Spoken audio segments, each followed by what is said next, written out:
Alright guys, back with another video. Today is going to be on why I decided to push the stock block. And for those of you that know me, I had a sleeved engine in the works.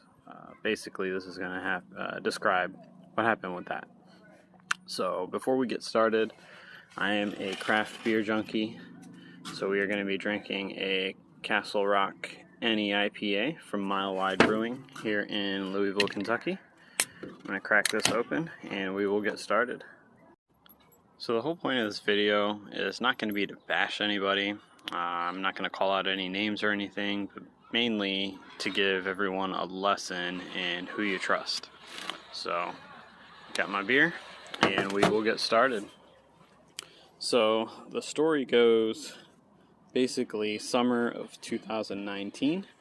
I decided at that time I had a built motor in my Speed 3, and Speed 3 had incurred some damage that I didn't deem worth fixing to the body. The chassis had over 250,000 miles on it, so the money put in to body work wasn't worth it in my opinion.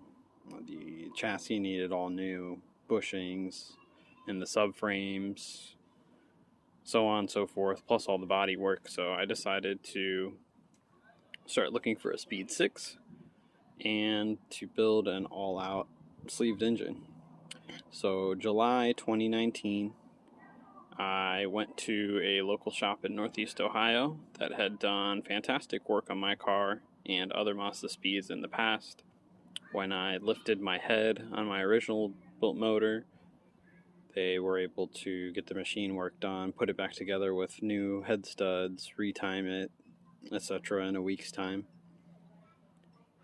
They did clutch jobs for me, stuff basically that I couldn't do in a driveway.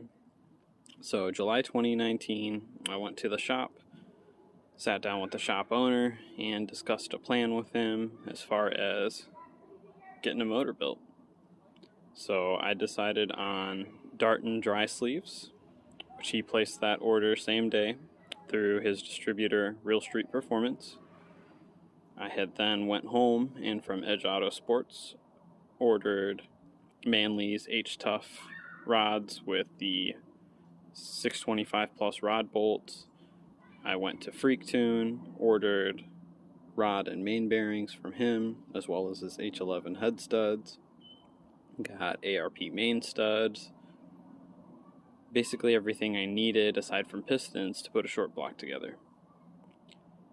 Moving on to the pistons, my good buddy Mark, who I mentioned in the previous video, had an old set of Wisego 12.5:1 compression ratio pistons that had both intake and exhaust valve reliefs.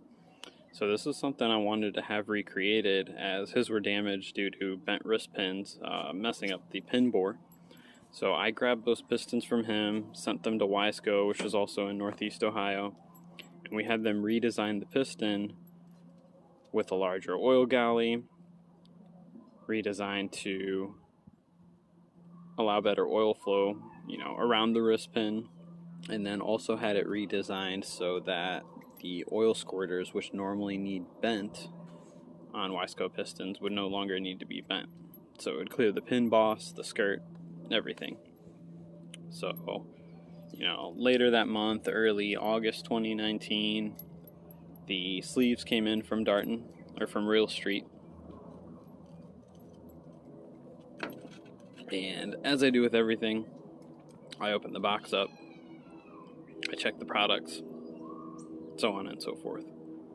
So basically, for those that you don't know, the 2.3 liter MZR Dizzy, when you order Darton dry sleeves, they come at like an 86.6 millimeter bore. So they need bored even to run a stock size piston. And that was my goal. The pistons I was having remade were going to be stock size, 87.5 millimeter.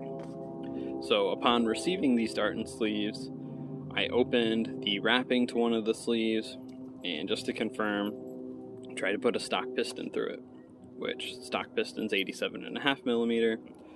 A Darton sleeve, fresh out of the package, is 86 and some change. So obviously, piston doesn't even go through. It's too large. So, cool. I got the right product. It was labeled correctly, blah, blah, blah. Moving on to Wisego, they took their good old time recreating my pistons. We dropped them off end of July 2019. I received the new pistons from them February 2020, on Valentine's Day, actually.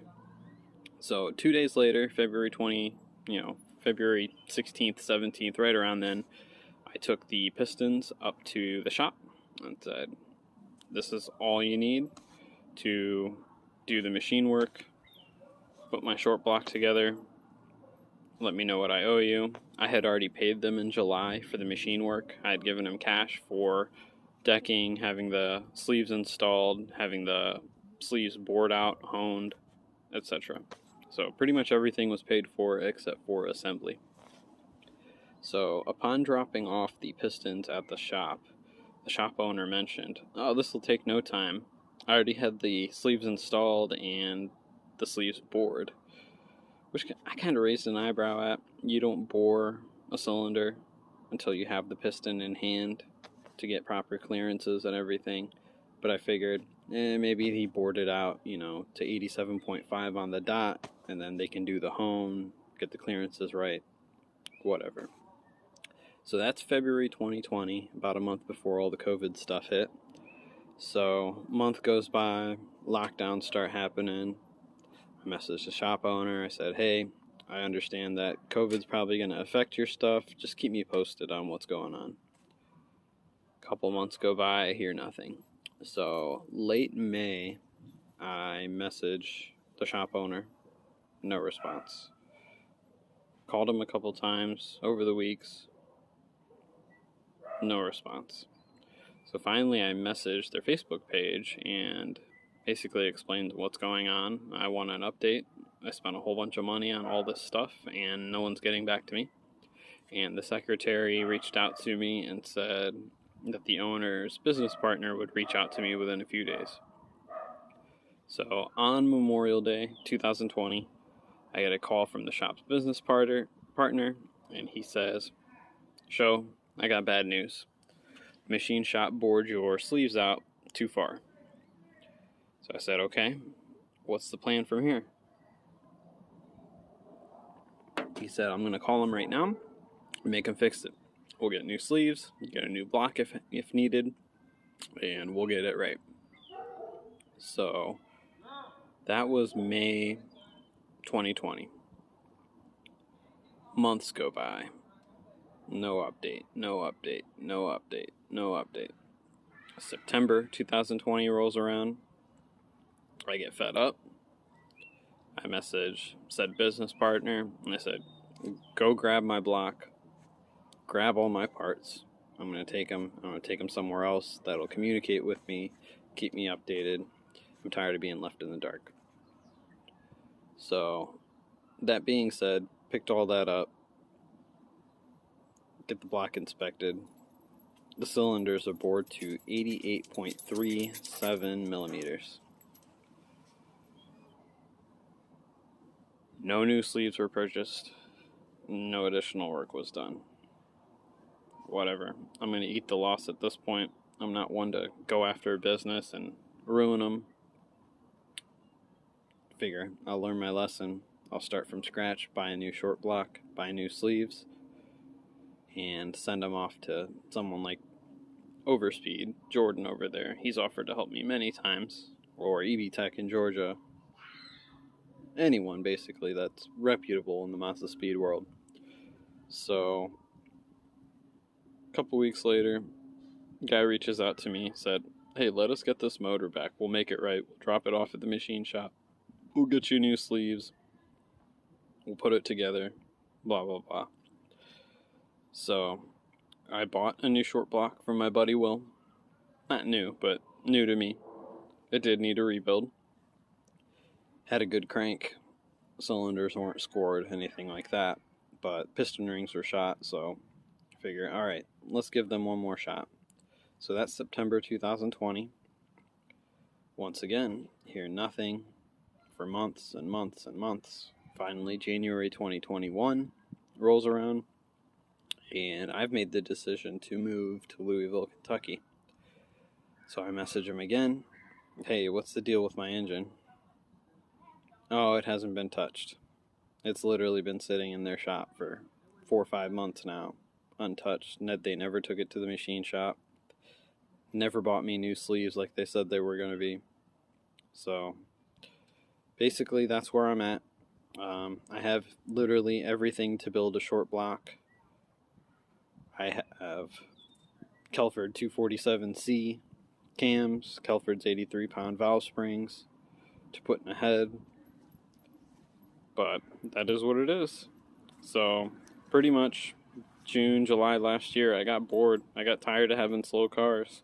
So we put the turbo and fuel setup that I had on my built motor previously, on my Speed 3 that's now long gone, into my Speed 6 here.